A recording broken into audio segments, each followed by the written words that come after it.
Hello, I welcome you all in the lecture series of memory. In previous lecture we discussed about forgetting, and in forgetting we were talking about the concept of source monitoring failure. Now why the sources monitoring failure happens is because of several reasons. Why is it important in forgetting?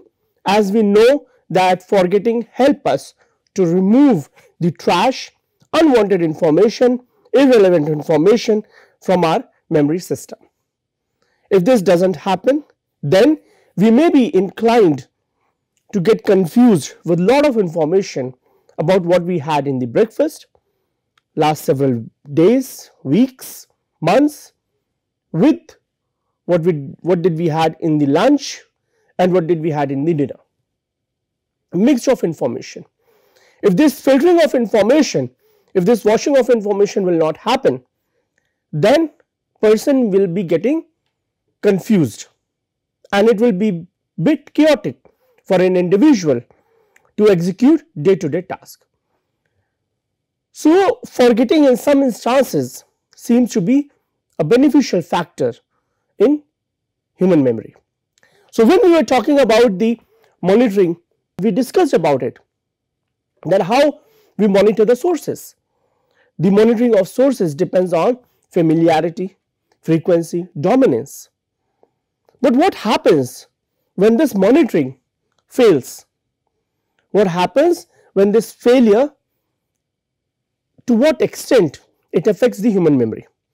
Now, to discuss this, the first point is knew it along effect or hindsight effect.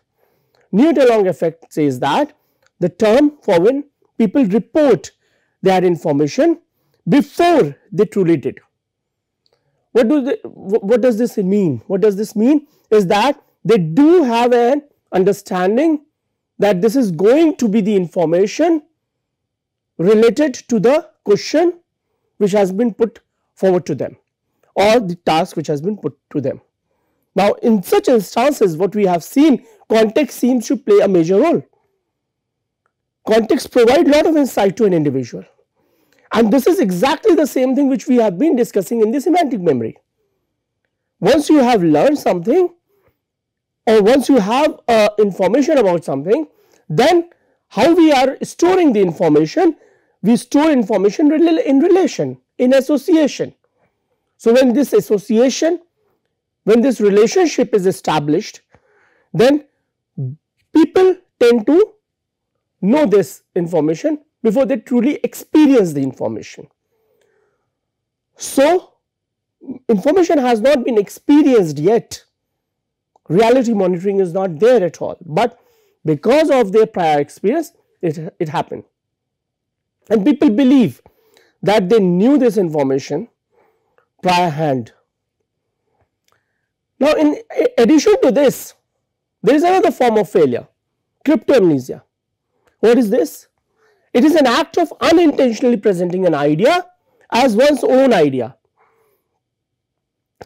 Something which you have encountered and you didn't pay attention to it, towards it, but unconsciously you have registered that information. And that unconscious collection of information, which unconsciously you have collected it, you stored it. After several time has passed, days, weeks, months, years, you brought that information from your unconscious mind and then you present it as your own. So it is a form of plagiarism.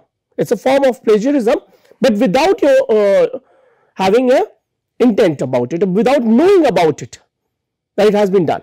So in many instances we have believed this cryptomnesia, where it has been observed is in the music industry, where people repeatedly has listened a song, a rhythm, a melody, and after several years that form of melody, the rhythm, the piece of that small pleasant music start getting reflected in their original composition of music.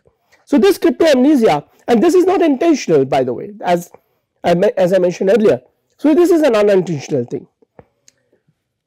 So since the individual believes that the idea is being originated with him or her, but in fact it was there in the system from some place. Now it becomes very difficult also to trace down when and at what time you have registered or encoded this information. Another forms of source monitoring failure is reality monitoring.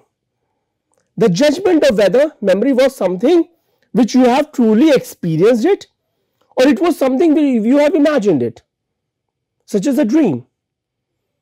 So this has been a challenge in many instances. At many instances, people do believe that the information which they have collected, they have experienced it. For instance, every now and then we are sitting in front of the television, roaming around on the streets, and we experience a lot of information related to vacations. And when we are looking, people undergoing several vacations, people are traveling inland or outside their country. Such immersive experience, sometimes sitting in front of the television, it becomes very difficult for them to distinguish if that experience which they are feeling it is actually their experience or something which they may have been dreaming about it. Such understanding people feel has been a part of reality monitoring, and reality monitoring ensures the check that what is real and what is not real. Reality monitoring ensures what you have truly experienced it and what you haven't experienced it, but you have just learned it, or you may have collected the information and you have imagined it altogether. In another such failure is the confabulation. Confabulation is fully imagined the memory, which is not real at all and is usually made to cover up the loss of memory. Confabulation has been seen with those individuals who are having Korsakoff syndrome. And earlier we have discussed about the chronic alcoholism.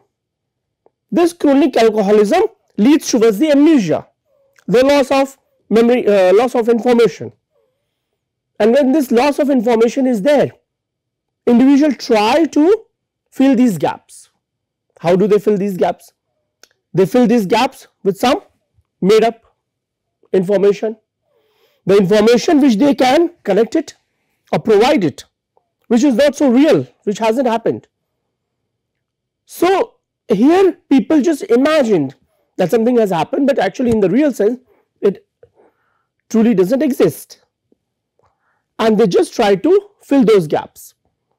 So confabulation seems to have that side to it, and many a time in the case of law, people just confess with this imagined memory, and they try to add just to ensure that they should not be raising people should not be raising a question to them what has happened, where the information has been lost. And many a time people intentionally do this thing, knowing the fact that they lack that amount of information, and to fill those lack of information they provide some additional information.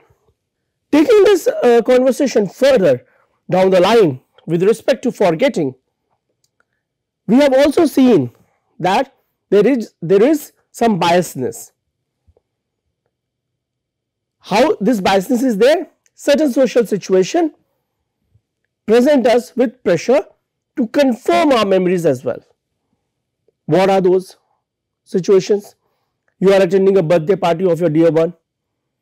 You are attending a wedding party of your dear one. You are attending an anniversary party of your dear one. In such instances, the demand to recollect the information from a stored information is very high. To fulfill this demand of recollection of information, many a time people are biased towards certain context, certain familiarity, certain dominant, certain frequency of informations. Context definitely provides an insight to an individual and has been very helpful to the individual in order to overcome the loss of information. One such instance is the concept is the embellishment, which denotes that the changes and addition or addition of information, addition of new information, we make to a memory as a part of retrieval. And it is very quite common. When somebody asks you 10 years ago, do you remember our social gathering, we were having this and that event and you were dancing.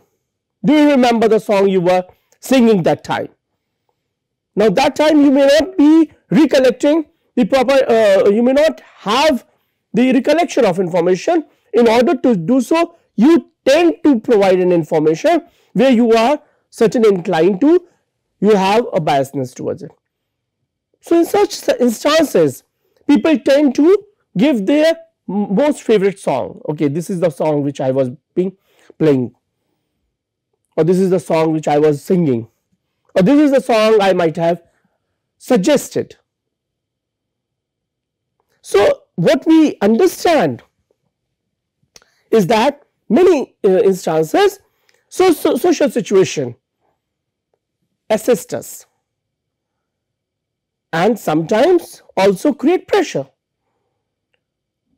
to impress or entertain, so that we update our memory, we add information in our memory, we add information our stored memory to please our audience. And this addition and subtraction, this modification which we are making into our stored memory is the embellishment. Now, the act of enhancing a story changes the later retrieval as well.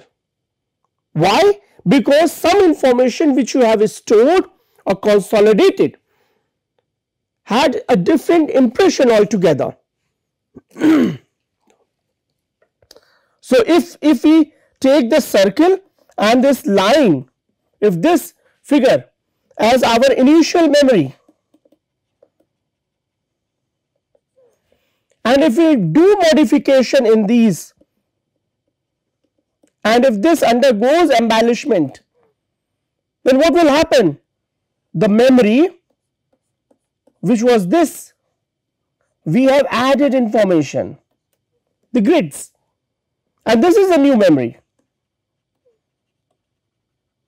Now when we have done the modification in order to enhance to enhance this initial memory story, we have made these changes, and when we have made these changes, the retrieval of this new memory will not be a retrieval. If this is retrieval 1, then this will be retrieval 2. If we have to retrieve this, for this retrieval we may need this information, but for this retrieval we need this information, because the addition has already happened. Some may say, let us do the subtraction. So you just talk about this. This is also new memory. If we are referring this as new memory 1, then we can say this is new memory 2. What is the modification? Grids are gone, lines are gone, sorry, not the grids, lines are gone. So the retrieval will also change because the story has changed. So the classical experiment done by Bartlett, which we have discussed earlier also in relation to embellishment, Tversky and colleagues asked people to retell a story in accurate and entertaining ways. In an accurate and entertaining ways, they tried to add information to make the story more and more present, to enhance and enrich the story. They started to add more and more information. And what they found that retrieval was affected by embellishment. More and more addition, more and more subtraction an individual did, the retrieval also changed. So recognition stayed the same, but the retrieval changed. In recognition, we are not doing the recall or recollecting the information. In recognition, we are matching the information. We are matching the information which is already present. So the matching of information, if we are talking about a story about a cow and a sheep, then we just have to match what is sheep and what is cow. This information, this fact will not change. It was a sunny day. It will not change. But when we are talking about the retrieval, the recollection of information after embellishment, then what we will see, it depends on the content, context, frequency, familiarity, dominance of the information as well. In relation to this, what we have also seen, forgetting. Many instances, as we were discussing, that forgetting assess the individual. In some case, memories do not exist at all, but individual try to create the memories. They construct these memories, and once they construct the memory, these individuals believe that yes, the information is there. It might have been there. I may be able to forget the information. I may have a tendency not to recollect detailed information, but the information might have been there. And this becomes really difficult and challenging, as we were discussing earlier about the imagined memory versus truly experienced. So here, while the recollection of information, something which you have truly experienced, while recollecting the truly experienced information, you may have some bits and pieces. You may also lose some information, and in order to fill those gaps, you add some information. While doing so, you are mixing the truly experienced memory with the non-experienced memory together.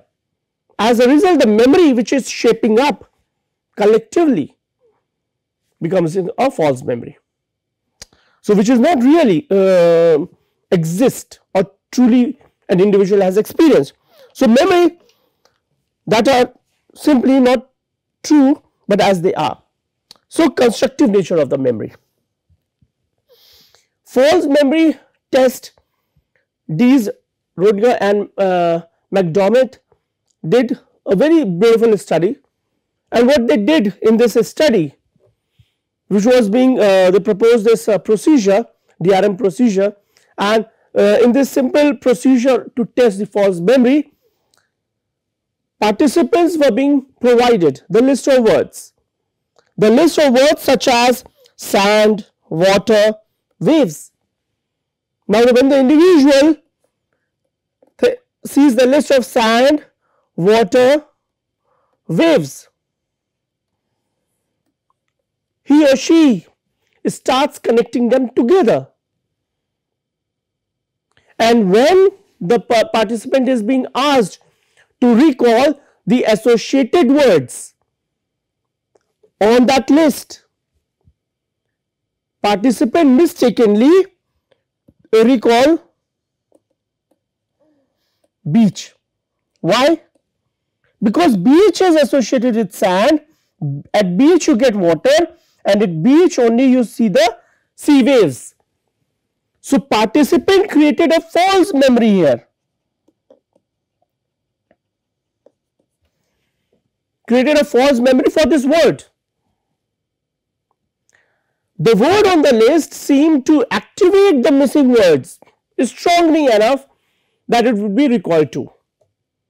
So on the list, even the word doesn't exist, but participants tend to believe, participants tend to strongly biased that those words are also there on the list. So when we talk about baking a cake, sugar, flour, yeast, and when this such list is given to them, they will be inclined to recall egg or milk, without which you cannot prepare. So such false creation of memory is happening because of their inclination, because they tend to activate those items, those informations also which were being present but were not being associated with the task itself. And this is what mostly happens. These are the fillers, you fill the information because there is a loss in information, loss of information has happened, and in order to fulfill those gaps and losses, you tend to provide some non-experienced or non-existential experience of information there. Now the missing word, another thing, the missing word is like a lure that can trick participants and believing that it was there on the list. As we told you, participants feel that there might have been such information might have been there. So Roorkee and McDormand, when they proposed this model of DRM, they also found participants were confident that the lures were originally on that list, even when they were told that the participant not to guess, but still they believed that that information was there. Now this, why this association, because we discussed this earlier also, when we are storing the information, when we are doing the encoding, when we are doing the registry of these information, for the easiness we do it in association of information. So when a word we are talking about water, so water alone has many association with many words: sun, plant, life, H2O, holy, India, oceans, drinks, universal solvent, etc. and etc. This is how the association is happening, and this is mostly because of our semantic memory,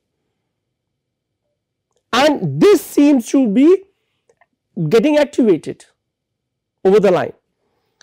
So the recall of the lure is viewed as kind of false memory. The lure, the thing which is making you biased that such thing is there on the list itself, is actually assisting in the creation of false memory.